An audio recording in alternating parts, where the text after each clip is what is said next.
እሺ ሰላም ሰላም እንዴት ናችሁ? የጋቢ ቲዩብ ተከታታዮች ዛሬ ላይ የምናነሳቸው አንዳንድ ሀሳቦች አሉ። ይህን ቻናል ሼር፣ ላይክ፣ ሰብስክራይብ በማድረግ ቤተሰብ መሆን ትችላላችሁ እላለሁኝ። አንዳንድ ስለ ብዙ ነገሮችን እያነሳን እናወራለን፣ ሀሳብ እንሰጥባችኋለን። እናንተም በኮመንት ሀሳብ አስተያየታችሁን በመስጠት የዚህ ዩቲዩብ ቻናል ቤተሰብ መሆን ትችላላችሁ። ዛሬ ላይ እያነሳን የምንገኘው ነገር ምንድነው? እኛ ወጣቶች ብዙ ነገር ይጠበቅብናል በሚል ሀሳብና አስተያየት ነው ዛሬ መነጋገር የፈለኩት። ምንድነው አብዛኛውን ጊዜ ህይወታችን በጣም ብዙ የምናስባቸው ነገሮች አሉ በእኛ በህይወታችን በተለይ ወጣቱ ላይ ባለው ክፍል ውስጥ ማለት ነው። እና አብዛኛው ሰዎች ደግሞ እየተረዱን እንዳልሆነ በብዙ ሚዲያዎች እና በብዙ ወጣት ሀሳቦች ላይ ሲሰነዘር ይታያል። ለምንድነው ምናምን ብለን ስናስብ እሱ ላይ ሰፊ ርዕስ ስለሚወስድ ወደ እሱ ነገር እንኳን አንገባም። እና ምንድነው አብዛኛውን ጊዜ ወጣቱ ያለበት ሁኔታ፣ ያለበት ህልም፣ ያለበት ራዕይ፣ ማየት የሚፈልገው ነገር እና መሆን የሚፈልገው ነገር አንድ ላይ እየመጣለት አይደለም።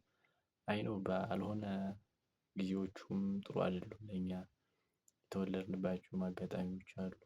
እድሜያችን ላይ የሚመጡ ነገሮች አሉ። አሁን እኛ ደርሰንበት ያለበት ቴክኖሎጂ፣ እውቀት፣ ቦታ፣ ጊዜ ብዙ ነገሮች ለኛ የተመቻቹ ቢሆኑም ነገሮችን ግን በጣም አክብደውብንና ህይወታችንን ለመምራት ቀለል ያሉ ነገሮች ለማንሳትም ሆነ ለመኖር ትንሽ ከበድ እንደሚሉ ምናምን አብዛኛው ሰው ይረዳዋል ብዬ አስባለሁ።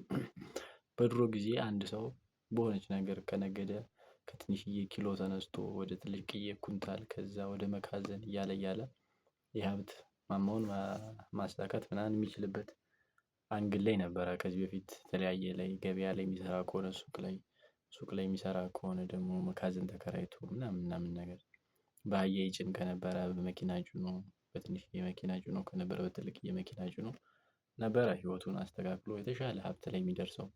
ነገር ግን አሁን እኛ ወጣቶች አብዛኛውን የደረስንበት ቦታ ላይ እነዚህን ሂደቶችን ጠብቀን ስኬታማ ለመሆን ብንሞክር ነገሮች ትንሽ ከበድ እንደሚሉን አብዛኛውን ጊዜ እናስበዋለን፣ እናውቀዋለን። ነገሮችን ለመቀየር ትንሽ ከበድ እንደሚል እናውቃለን። እና ምንድነው ለማንሳት የፈለኩት ነገር እናንተ ከዚህ በፊት የተሳካላችሁ ሰዎች፣ ከዚህ በፊት ትንሽም ቢሆን እውቀቱ ያላችሁ ሰዎች ይሄ የምታዩት ወጣት በሙሉ ህይወቱን መቀየር፣ ህይወቱን ማስተካከል፣ ህይወቱን መምራት የሚፈልግ ሰው ነው። እና በየትኛው መንገድ መሄድ እንዳለበት እናንተ ካላችሁ ተሞክሮ እና እናንተ ካላችሁ እውቀት በዚህ መንገድ ብትሄዱ፣ በዚህ መንገድ ብታልፉ የተሻለ ነው ብላችሁ ያለፋችሁበት መንገድ ለዚህ ለወጣቶች ብታሳውቁትና የተሻለ ነገር ብንፈጥር የሚል ሀሳብ አለኝ ማለት ነው። እና ብዙን ጊዜ በትልልቅ ሰዎች መካከል የሚነሳው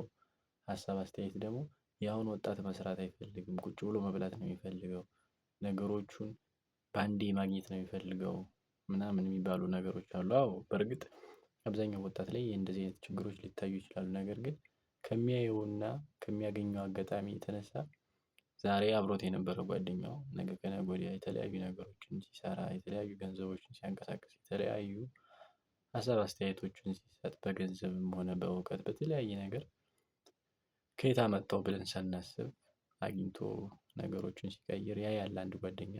እናም እሱ ባለበት ደረጃ ለመድረስ ቶሎ ስኬታማ ለመሆን ይፈልጋል። ነገሮችን ቶሎ ለማሳካት ይፈልጋል። ይህም በሚሆንበት ሁኔታ ነው አብዛኛውን ወጣት ትዕግስትን አጥቶ ነገሮችን ቶሎ ለመቀየር እና በትዕግስት ለመጠበቅ ያልቻለው ማለት ነው። እና በዋናነት እነዚህ በጣም ብርቱ ወጣቶች አሉ። በጣም ብዙ ነገሮችን ለመስራት የሚሞክሩ ወጣቶች አሉ። አብዛኛውም እኔም እንደ አንድ ወጣት መናገር የምፈልገው እና እንዲሆንልኝ የምፈልገው ነገር ብዙ ነገሮች አሉ። እኔ እዚህ ጋር ስሞክር ስጥር ምናምን እያዩ አብዛኛው ሰዎች ይሳለቃሉ፣ አብዛኞቹ ሰዎች ይስቃሉ ምናምን ነገር ግን አብዛኛዎች ወጣቶች ህይወታችንን ለመቀየር እየሞከርን እየጣርንም እያለን ሰዎች ነን። እና በዚህ መካከል ብዙ የሚያሳስቡን ነገሮች አሉ። ሰው እኛን ሊረዳን ያልቻለበት መንገድ አለ። እኛ እዛ ጋር ብዙ መቀየር የምንፈልገው ቤተሰብ አለ። ብዙ መለወጥ የምንፈልገው ቤተሰብ አለን። ብዙ የኛን ደስታ ማየት የሚፈልጉ፣ የኛን ስኬት ማየት የሚፈልጉ ትልልቅ ቤተሰቦች እና ትልልቅ እናቶች ያሉን ቤተሰብ ልጆች ነን። እና የእናታችን ሽበት ያሳስበናል። የእናታችን እዛ ጋ አንሶ መታየት ያሳስበናል። ነገ ከነገ ወዲያ የሆነ ነገር ሳናሳካላቸው እንዳያልፉብን ብለን የምንጥርላቸውና ከልባችን የምንሰጋላቸው ቤተሰቦች አሉና ይህንን ሂደት ለማካሄድ እየዋጣርን ባለንበት ጊዜ ዝም ብላችሁ ሀሳብ አስተያየታችሁን እየሰጣችሁን ድጋፋችሁንም እንኳን ቢሆን ጥሩ ነበረ። ግን ሀሳብ አስተያየታችሁን እየሰጣችሁን እንዴት መስራት እንደምንችል፣ እንዴት ማለፍ እንደምንችል፣ የሚመጡብንን ችግሮች እንዴት መወጣት እንደምንችል የሚያሳዩ መንገዶችን ብታሳዩን፣ እንደ ወጣት ነገሮችን ማሳካት የምንችልበትን መንገድ ብትነግሩን ብዙ ነገሮችን መማርና ማወቅ እንችላለን። ሁሉም ሰው ራስ ወዳድ መሆን የለበትም ብዬ አስባለሁ። ከዚህ በተሻለ የሀሳብ አስተያየቶች ያላችሁ ወንድም እህቶቼ በሰፊ ርዕስ በሰፊ እይታ ነገ ከነገ ወዲያ እንቀጥልበታለን ብዬ አስባለሁ። ይህ ነገር እዚህ ጋር አያበቃም። ዛሬ ያለችን ደቂቃ ትንሽ ስለሆነች ነው። ሁላችሁም የዚህ ዩቲዩብ ቻናል ተከታታዮች በደንብ ቤተሰብ መሆን እንችላለን፣ በደንብ መወያየት እንችላለን፣ በደንብ መቀየር የምንችላቸው ነገሮች በጣም ብዙ አሉን ብዬ አስባለሁ። ይህ የሚሆነው ደግሞ በመደጋገፍ በመቻቻል እና አንድ ላይ አብረን ስራዎችን በመስራት ነው እላለሁ። ሁላችሁም ሼር፣ ላይክ፣ ሰብስክራይብ ያደረጋችሁ የዚህ ዩቲዩብ ቻናል ቤተሰብ መሆን ትችላላችሁ። ብዙ ርዕሶችን እናወራለን፣ ብዙ ርዕሶችን እንነጋገራለን። ሁላችሁም ወዳችኋለሁ።